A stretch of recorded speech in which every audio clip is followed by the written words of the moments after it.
하나님의 말씀은 열왕기상 17장 24절 말씀 보도록 하겠습니다.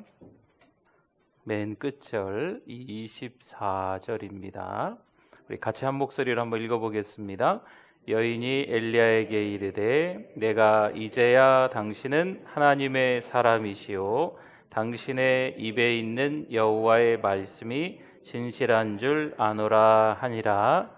아멘. 네, 오늘 잘 나오셨습니다. 우리 옆에 분들 또 우리 앞뒤 분들 모시고 우리 반갑게 우리 인사하겠습니다. 잘 나오셨습니다. 은혜 많이 받으세요. 사랑합니다. 네, 건강하세요. 네. 엘라 골짜기에 두 사람이 서로 마주보고 서 있습니다. 한 사람은 그렇게 키가 커 보이지는 않고요. 한 사람은 등치도 크고 키도 커 보이는 듯합니다. 아시는 것처럼 다윗과 골리앗의 이야기입니다. 그런데 다윗은 군인이 아니지요. 다윗은 군사훈련을 받은 사람이 아닙니다. 다윗이 들고 있는 건 무기 취급하기에는 조금 어설퍼 보입니다. 그런데 상대편 진영에 이 골리앗은 장군입니다. 그렇죠? 군사훈련을 받지 않았을까요? 네, 그리고 가지고 있는 무기가 또 강한 무기입니다. 두 사람이 싸우면 누가 이길까요? 누가 봐도 골리앗이 이기는 것이 당연합니다. 이 다윗과 골리앗 이야기는요, 교회 안 다니는 사람도 이야기를 해요. 그렇죠? 네, 계란으로 바위치기 얘기할 때 이 다윗과 골리앗을 얘기하면서 어찌 골리앗을 이길 소냐 하면서 이야기를 합니다. 그런데 우리가 성경 말씀에 나와 있는 대로 하면 누가 이깁니까? 하나님께서 다윗에게 승리를 안겨주신 줄 믿습니다. 그렇죠. 다윗이 이겼어요. 이건 하나님의 뜻이었어요. 하나님의 방법이기 때문에 다윗이 시원찮아 보여도, 다윗이 전혀 무기를 다룰 줄 모르는 사람처럼 보여도, 군사훈련을 받지 못한 사람 같아도 하나님이 다윗을 이기게 하시면 이기는 줄 믿습니다. 그렇죠. 이건 하나님의 뜻이에요. 아합이라는 왕이 있었습니다. 이 왕은 권력을 휘두르는 사람이에요. 아합 지 마음대로 나라를 다스리는 것 같습니다. 그런데 그 반대편에 서 있는 사람은 우리가 지금 몇 주 동안 나누고 있는 것처럼 앞으로도 몇 주 동안 더 나눌 텐데 엘리야입니다. 엘리야는 출신이 어디 출신인지 누구의 아들인지 성경에 이런 기록이 별로 나와 있지 않습니다. 선지자들을 보면 성경에 소명장이라고 있어요. 하나님이 예레미야를 부르셨다. 예레미야 소명장이 있거든요. 이사야를 부르셨다. 이사야 소명장이 있어요. 부르심의 장이 있거든요. 그런데 엘리야는 그런 게 별로 나타나지 않습니다. 성경에 기록되어 있는 말씀으로 하면 이렇게 나와 있어요. 길르앗에 우거하는 자 이렇게만 나와 있는 거예요. 참 다르죠. 우거하다라고 하는 것은 그냥 잠깐 이 거처를 그냥 가진 거예요. 그냥 잠깐 있다가 이사갈 셈 치고 그냥 기거하는 이 정도가 우거하는 거거든요. 참 많이 다르지 않겠습니까? 그런데 아합과 엘리야 가운데 어떤 일이 벌어질까요? 여러분 지금 그 말씀을 하기 위해서 몇 주 동안 달려가고 있어요. 앞으로도 몇 주 동안 더 달려가면서 나중에 그 이야기가 나올 것 같습니다. 하나님께서 다윗에게 훈련의 과정을 시키는 거예요. 이 훈련을 통하여서 다윗은 나중에 뭐가 될까요? 왕이 되죠. 성군이 되는 거예요. 우리 사무엘상 17장 45절을 아까 읽지 못했는데 한번 봅시다. 다윗이 블레셋 사람에게 이르되 너는 칼과 창과 단창으로 네, 지금 누구 이야기입니까? 골리앗 얘기잖아요. 칼과 창과 단창으로 내게 나오거니와 나는 만군의 여호와의 이름 곧 네가 모욕하는 이스라엘 군대의 하나님의 이름으로 내게 나아가노라. 아멘. 지금 다윗이 레슨을 받는 거예요. 어린 다윗이지만 전쟁터에서 레슨을 받는 거죠. 훈련을 받는 거예요. 여러분, 악기를 혹시 배워보신 경험이 있습니까? 뭔가를 배울 때 마찬가지예요. 요리를 배우실 때도 마찬가지고, 네. 뭔가를 하나 배울 때는 좀 서투르지 않겠어요? 그런데 그 배움의 과정이 시간이 지나면서 시행착오를 하면서 거듭거듭 하다 보면 기타를 치게 되거나 맛있는 요리를 하게 되거나 뭐 그러지 않겠습니까? 시간이 좀 걸려요. 한 번의 레슨으로, 한 번의 배움으로 터득하기에는, 마스터하기에는 어렵다는 거죠. 시간이 좀 걸린다는 거예요. 다윗도 시간이 걸리는 거예요. 지금 엘리야도 시간이 좀 걸린다는 거죠. 그래서 하나님이 이런 레슨, 저런 레슨, 이렇게 배우게도 하시고 저렇게도 배우게 하시는 과정들이 있다라는 말씀입니다. 그런데 참 엘리야가 담대하죠.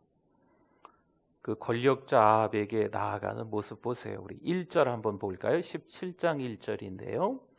길르앗에 우거하는 자 중에 누가 있어요? 디셉 사람 엘리야가 아합에게 말하되 내가 섬기는, 뭐하는? 섬기는, 내가 섬기는. 엘리야가 왜 담대하냐면 하나님을 섬긴다는 거죠. 누구를 섬겨요? 하나님을 섬긴다는 게 아주 중요한 말씀입니다. 하나님을 섬기니까 뭐하다? 담대하다. 내가 섬기는 이스라엘의 하나님 여호와께서 살아계심을 두고 맹세하노니 내 말이 없으면 수년 동안 비도 이슬도 있지 아니하리라 하니라. 아멘. 하나님을 섬기는 것뿐만이 아니고 지금 하늘이 열려가지고요, 엘리야에게 하나님이 임재하시는 거예요. 아멘. 하나님께서 엘리야에게 말씀하시니까 엘리야가 담대한 거지요. 하나님의 말씀을 전하는데 뭐가 두렵겠어요? 그렇죠? 누가 막을 수 있겠어요? 하늘 문이 열려서 하나님의 말씀을 엘리야가 전하는데 아합 뭐 까짓건 뭐. 네. 엘리야가 레슨을 받는 거예요. 우리도 골리앗과 아합 같은 세상과 맞서고 있습니다. 참 세상이 호락호락하지 않지요. 지금 이 코로나가 참 만만치 않지요. 위드 코로나 시작한 지 얼마 되지도 않았는데 뭐 이렇게 또 상황이 여의치 않잖아요. 그래서 이 나라에서도 좀 고민하고 있는 듯해요. 네. 이 세상이 그렇게 만만하지 않습니다. 마귀 수법이요, 그렇게 뭐 우리 마음대로 이렇게 좀 잘 피해가면 좋겠는데 이게 좀 만만치 않아요. 과연 골리앗을 이길 수 있을까? 아합과 맞서서 담대할 수 있을까? 사랑하는 성도 여러분, 우리는 살아계신 하나님을 믿는 줄 믿습니다. 골리앗과 맞서 싸워 이길 수 있습니다. 아합 왕 앞에서 담대하게 하나님의 말씀을 전할 수 있습니다. 여러분, 그 담대함이, 그 능력이 우리 가운데 있음을 깨닫기를 바랍니다. 성경의 초점은요, 아합이 아니에요. 성경의 초점은 엘리야였습니다. 그렇기 때문에 그래요. 그렇다면 아합은 엘리야에게 누구일까요? 엘리야에게 있어서는요, 주변에 철수도 있고 영의도 있고, 네, 순이도 있고 순자도 있고, 네, 혹시 이렇게 성함이면 죄송합니다. 네, 이렇게 주변에 참 많은 사람들 중에 한 사람이 바로 아합인 거예요. 아합이 엘리야에게 특별하지 않아요. 주변에 다른 많은 사람들 가운데 한 사람이 아합 왕이었던 거죠. 하나님은 하나님을 인정하지 않고 자기 마음대로 하는 아합, 이 사람을 사용하는 게 아닙니다. 하나님은 급조된 인물을 사용하지 않으십니다. 엘리야가 어디 출신인가? 이건 중요하지 않아요. 누구 아들인가? 이것도 지금 중요한 게 아니었어요. 얼마나 배웠나? 얼마나 건강한가? 이것도 중요한 게 아니에요. 하나님은 엘리야를 잘 훈련시켜서 다듬어서 잘 가르치셔서 사용하려 하시는 겁니다. 하나님의 그 마음이, 하나님의 선택이, 지명하여 부르심이 중요한 줄 믿습니다. 먼저 아합에게 찾아가도록 그래서 하시는 거예요. 담대하게. 그 다음은요, 그 다음 레슨은 뭘까요? 3절입니다. 3절. 우리 기억하세요? 너는 여기서 떠나 동쪽으로 가서 요단 앞 어느 시내일까요? 그릿이라는 뜻은 단절되다라는 뜻이라고 했잖아요. 이 그릿 시내가로 하나님이 먼저 보내십니다. 이 그릿 시내가에서도 뭔가 레슨이 있는 거예요. 네.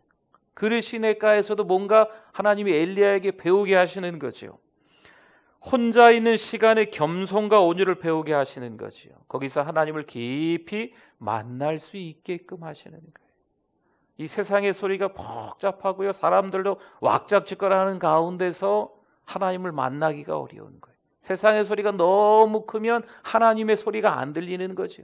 그래서 세상과 단절된 그리시네가로 하나님이 보내셔서 외롭긴 하겠지만 고독하긴 하겠지만 거기서 누구의 소리를? 하나님의 소리를, 그 하나님의 말씀에 민감하게 하는 훈련을 하게 하시는 거죠. 하나님이 해결하심을 깨닫는 거예요. 아, 내가 해결하는 게 아니구나. 물론 여전히 아직까지도요, 여기저기 가뭄으로 기근에 허덕이는 때입니다. 그 그리 시냇가도 때가 돼서 시냇가 물도 마르게 되죠. 이번엔 또 어떤 레슨을 엘리야에게 시키실까요? 9절 말씀입니다. 9절을 생각나십니까? 너는 일어나 시돈에 속한 어디로요? 사르밧은 무슨 뜻이냐면 용광로라는 뜻이었어요. 용광로로 하나님이 그냥 내모시는 거예요. 광야로 내모시는 것처럼 용광로 불구덩이 속에 이렇게 내모시는 거죠. 가서 거기 머물라. 내가 그곳 과부에게 명령하여 내게 음식을 주게 하였느니라. 여러분, 여기 용광로 사르밧으로 내몰아 가지고요, 이 엘리야 선지자가, 요즘 말하면 엘리야 목사님인데, 이건 뭐 너무 좀 안타까울 정도로 한 여인이 먹을 게 없어서 아들하고 마지막으로 이렇게 좀 떡 만들어서 먹고, 이게 뭐 그냥 기근으로 그냥 굶어 죽을 지경인데 그거를 자기를 달라고 엘리야가 이렇게 이야기하는, 참 좀 그렇죠. 네, 이게 너무한 거잖아요. 네. 엘리야가 가지고 있는 거 있으면 조금이라도 나눠 드려야 될 가정인데 뭐 있는 것도 없는 그 가정에 오히려 나에게 좀 만들어서 바쳐라 이렇게 이야기하는 엘리야 선지자입니다. 파렴치한처럼 아주 이렇게 나쁜 사람처럼 보이는 장면입니다. 그러나 그게 끝은 아니었죠. 14절 한번 보세요. 14절 같이 한번 읽어볼까요? 이스라엘의 하나님 여호와의 말씀이 나 여호와가 비를 지면에 내리는 날까지 그 통에 가루가 떨어지지 아니하고 그 병에 기름이 없어지지 아니하리라 하셨느니라. 아멘. 여러분, 이건 하나님의 약속이에요. 그릿 시냇가에서 하나님의 레슨이 있었다면 여기 사르밧에서도 하나님의 레슨, 하나님이 엘리야에게 깨닫게 하시는 게 있는 거예요. 여러분, 말씀을 시작하면서 말씀드렸지만 지금 엘리야를 점차 만들어가고 계시는 거예요. 나중에 엘리야를 어떻게 사용하실지 이미 여러분 그 스토리를 아시고 계시겠지만 이런 과정들이 차근차근히 있는 거예요. 제가 처음에 기타를 치는데요, 이 손가락이 아파가지고 못 치겠더라고요. 네, 그냥 이게 책 보고 이게 코드 있는 거 짚고 이렇게 치기는 하는데 뭐 소리도 별로 안 나고 이거 주법도 잘 모르겠고, 네, 주변 사람들이 시끄럽다고 난리죠. 네, 제대로 소리도 안 나고. 근데 하루가 지나고 이틀이 지나면 이 손가락에 굳은 살이 배기도 하고 또 뭐 이렇게 치는 거, 누가 치는 거 막 이렇게 쳐다보고 있기도 하고, 그때는 유튜브 이런 게 없었으니까 주변 사람들 치는 거 막 구경하면서 이렇게 하루하루 지나니까 어느새 이제 조금 치게 되는 거죠. 이게 시간이 걸리는 거예요. 지금 하나님이 여기저기 엘리야를 보내시면서 엘리야가 한 가지, 두 가지, 여러 가지를 잘 깨닫게 만들어 가시는 과정이라는 겁니다. 오늘 수업은요, 하나님은 나의 공급자시다 라고 하는 것을 엘리야가 경험하게끔 하셨던 거죠. 여기서 레슨이 끝일까요? 끝이 아니었어요. 위기의 순간은 또 찾아옵니다. 어찌 보면 우리 인생 사는 날 동안의 줄곧 마찬가지입니다. 하나를 지났는데 또 하나가 기다리고 있는 거죠. 야, 이제는 어려운 일이 없었으면 좋겠다. 아니, 또 있더라고요. 아, 이제는 좀 편안하게 좀 지냈으면 좋겠다. 아니에요. 쉽지는 않더라고요. 넘어야 될 산이 또 생길 수가, 위기의 순간이 또 고통이 찾아올 수 있다는 거죠. 하나님은 계속해서 우리가 하나님을 알아가기를 원하십니다. 여러분, 우리의 삶이 너무 편안하다면 우리의 신앙을 오히려 점검해 봐야만 합니다. 너무 사는 게 편안한데 이거면 좀 혹시나 더 문제가 되는 거예요. 하나님은 우리가 하나님을 알기를, 또 한 가지를 깨닫기를 원하시는데 아무 일도 없는 것처럼 그저 뭐 지금만 갔다 왔으면 좋겠다 이러면 우리의 신앙이 정체되거나 우리의 신앙이 하나님과 상관없이 살아가고 있는 모습일 가능성이 큽니다. 하나님께서 우리를 향하신 마음이 어떠하신지 깨닫기를 원하십니다. 그래서 그때 어떻게 반응하느냐, 이게 중요한 거예요. 물론 이미 하나님을 경험했습니다. 엘리야가, 오늘 신앙생활하는 우리가 이미 하나님을 경험했어요. 하지만 또 찾아온 고난에 어떤 태도를 가져야 할지를 배우는 거지요. 사실 지금 겪고 있는 고통의 종류가 사실 그게 중요한 것이 아니에요. 하나님의 사람은요, 그때 어떤 반응을 보이느냐가 중요한 겁니다. 여러분 보세요. 이 여인이 마지막으로 먹어야 될 걸 엘리야 선지자를 대접했어요. 그러나 하나님의 약속이 있었기 때문에 이 여인과 그 아들이 살 수 있었습니다. 근데 갑자기 또 일이 벌어져요. 17절 말씀. 이 일 후에 그 집 주인 되는 여인의 아들이 병들어 증세가 심히 위중하다가 어떻게 됐어요? 숨이 끊어진지라. 이건 또 뭔 일이야 갑자기. 그렇죠? 위기의 순간이, 고통이 또 찾아온 거죠. 여인의 아들이 죽었어요. 여인이 어떻게 하는지 아십니까? 당신이 왜 하필 와가지고 우리 가정에 이렇게 힘든 일을 겪게 하냐고. 지금 엘리야에게 모든 탓을 다 돌립니다. 이때 엘리야가 할 수 있는 게 뭐가 있을까요? 엘리야가 할 수 있는 게 뭐가 있어요? 하나님께서 지금 엘리야에게 또 다른 레슨을 받게 하시는 거예요. 또 다른 배움의 현장이 되게끔 만들어 가시는 과정이죠. 여기서는요, 어떤 레슨이냐면 절망하지 않기, 포기하지 않기, 끝까지 하나님 바라보기, 이 레슨이었던 거죠. 엘리야는요, 여인에게 아들을 달라 합니다. 여러분, 위기는요, 누구에게나 다 찾아올 수 있어요. 고통은요, 한번 슉 지나가고 난 이후에 더 이상 안 찾아오는 거 아닙니다. 또 고통이 찾아올 수 있다 없다? 있다. 죄송한 편이지만 당연히 찾아옵니다. 믿음의 사람들에게 그 레슨은 꼭 필요해요. 주님 오시는 그날까지, 하나님이 우리를 부르시는 그날까지, 천국 갈 때까지 그 레슨은 계속될 거예요. 왜냐? 그 레슨을 통해서 하나님을 알아가고 하나님과 더 가까워지고 점점 더 우리가 거룩해지는 거죠. 점점 더 성화되어져 가는 과정이기 때문에 그 레슨이 필요하다, 필요하지 않다? 필요합니다. 오늘의 레슨은 절망하지 않기. 이걸 지금 엘리야가 배워가는 거죠. 위기 속에서 소망을 잃지 않아야 됩니다. 절망하지 않는 사람이 돼야 되는 거지요. 오히려 하나님을 드러내는 자가 되는 것이 너무나 중요합니다. 세상 사람은요, 위기 속에서 초라해지겠죠. 한 방에 날아갑니다. 아이고, 팔자가 기구하네 이러면서 그냥 지금까지 쌓아놓은 시간들을 다 그냥 바닥으로 다 떨어뜨리는 거죠. 기타를 막 치다가요, 막 코드 잡고 치다가 손 막 굳은 살 베기, 이 이쁜 손이 굳은 살이 베겼네. 내가 할 게 못 되는가 보다. 포기하면 기타 못 쳐요. 포기하지 말아야 돼요. 절망하지 말고 끝까지 굳은 살이 배겨도 계속 치고, 주변 사람들이 시끄럽다고 얼마나 시끄럽겠어요. 제대로 코드도 잘 줄을 눌러야 소리가 나는데 제대로 못 누르니까 소리가 엉망으로 나거든요. 그러니까 주변 사람들은 소음이에요. 근데 누가 뭐라고 해도 막 계속 하루하루 치다 보면 이제 뭔가 곡을 하나 칠 때가 있는 거거든요. 그러니까 절망하지 않기, 포기하지 않기, 하나님 바라보기, 이게 중요해요.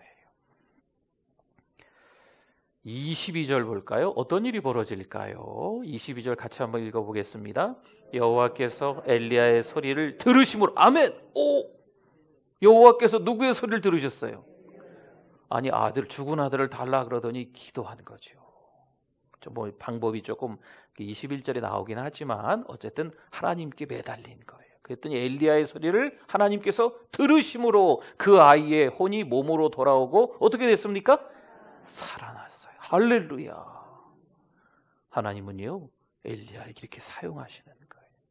참 놀랍지 않습니까? 엘리야가 또 한 가지를 배우는 거죠. 절망하지 않으니까, 포기하지 않으니까, 절망할 상황에도 누구를 바라보니까? 하나님을 바라보니까 누가 해결하신다? 하나님이 해결하신다. 여기서 엘리야가 교만하면 안 돼요. 내가 살려냈네. 아싸! 내가 뭐 능력이 있는가 보다. 이러면 교만해지는 거예요. 이때에도 누가 하셨다? 하나님이 하셨다라고 더 겸손해져야 돼요. 제대로 레슨을 받은 거예요.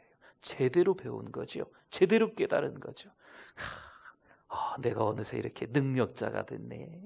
다 오세요. 꾹꾹 눌러서 기도해 드릴게요. 엘리야가 교만해지는 거죠. 하나님이 하신 줄 믿습니다. 그걸 깨닫는 게 중요해요. 여인의 반응이 어떨까요? 오늘 읽었던 본문 24절 한 번만 더 같이 읽어주십시오. 여인이 엘리야에게 이르되 내가 이제야 당신은 하나님의 사람이시오 당신의 입에 있는 여호와의 말씀이 진실한 줄 아노라 하니라. 아멘. 아멘. 그렇죠. 이 여인이 하나님의 사람이십니다. 엘리야에게 이야기해 주는 거죠. 당신의 입에서 나오는 말씀은 정말 진실하군요. 너무 감격스럽지 않습니까? 엘리야는 또 다른 수업을 잘 받았습니다. 그리고 점점 하나님께서 기뻐하시는 자로, 하나님의 사람으로 되어가고 있는 거죠. 성화되어져 가고 있는 거예요. 오늘을 살아가는 우리들도 고통이 있을까요? 없을까요? 너무 죄송합니다. 네. 넘어지기도 하시고 손가락도 다치시고 딸내미도 암초기라 또 수술을 앞둔 우리 권사님도 계시고 어떤 이래저래 이렇게 힘들고 어려운 일들이 우리 가정 가운데 왜 없겠어요? 이런 고통들이 찾아올 수가 있어요. 그런데 그때 하나님 바라보셔야 될 줄 믿습니다. 고통이 찾아온다고 잠깐 멈춰야 되겠다. 신앙을, 교회 오는 걸, 믿음 생활을 잠깐 멈춰야 되겠다 이러면 안 돼요. 고통이 찾아왔을 때도 하나님을 바라봐야 됩니다. 하나님 찾아야 되는 거죠. 하나님은요, 지금 엘리야 선지자를요, 한 가지 또 한 가지 지금 가르쳐가고 계시는 거예요. 네. 이러다가 하나님께서 큰 역사를 엘리야를 통해서 이루세요. 미리 좀 살짝 귀뜸해 드리면 열왕기상 18장에 가서 850대 1로 이기잖아요, 엘리야가. 그렇죠? 이런 역사를 하나님이 만들어 가시는 거예요. 그런데 또 기가 막힌 일이 생겨요. 아합의 아내 이세벨이 한마디 했다고 엘리야가 하나님 나 죽여주세요. 나 더 이상 살고 싶지 않아요. 이렇게까지 하는 일들이 막 생기는 거죠. 그러니까 다시 말씀드리면 엘리야는요, 야고보서 기자가 얘기하는 것처럼 우리하고 성정이 같은 사람이에요. 우리도 막 좋은 일이 있으면 너무 좋다. 갑자기 힘든 일이 있으면 기가 죽어져. 그렇죠? 네, 제가 여러분들께서 그러시잖아요. 그런데 포기하지 마십시오. 절망하지 마십시오. 연약한 우리를 누가 도와주신다? 그렇지, 하나님이, 성령께서 친히 간구해 주시면서 우리에게 계속 응원해 주세요. 네. 누구는 참 믿음이 좋아서 좋겠다. 물론 그분 믿음이 좋지요. 근데 우리가 참 연약한 것처럼 보이지만 괜찮습니다. 다시 힘내시면 돼요. 할렐루야. 네, 힘들고 어려운 상황들이 우리 가운데 있을 수 있어요. 또 우리 교회를 좀 몇 달 동안 또 한두 해 동안 쉬신 분들도 있거든요. 그분들 손을 우리가 잡아드려야 돼요. 다시 신앙생활 합시다. 다시 하나님을 잘 믿읍시다. 혹시 포기하신 분이 있거나 중도에 하차하신 분이 있거나, 열심히 이게 등산하다가 이 중간에 이 끝까지 같이 올라가야 되는데 낙오하는 분들이 있거든요. 힘들어, 그냥 가, 나 여기 산은 뭐하러 가, 올라갔다가 내려올 걸 뭐 다시 그냥, 그러면서 이렇게 싫어하시는 분들이, 여기 갔다 와, 나 여기서 기다리고 있을게. 여러분, 신앙생활도 어떻게 보면 그렇게 이야기하시는 분들이 있는데 그런 분들을 같이 손을 잡아드려야 돼요. 그렇죠? 네. 이번에 우리 주변에 보면 잃어버린 영혼들이 좀 있어요. 탕자 같은 분들이 있어요. 네, 그분들 손을 붙잡아 주실 수 있기를 바랍니다. 고통은 누구에게나 찾아와요. 그에 대한 반응은 사람들이 너무 달라요. 특별히 우리 신앙인들은요, 오히려 그때 하나님이 나에게 깨닫게 하시는 게 있구나 깨닫고 더 하나님을 의지할 수 있기를 축원합니다.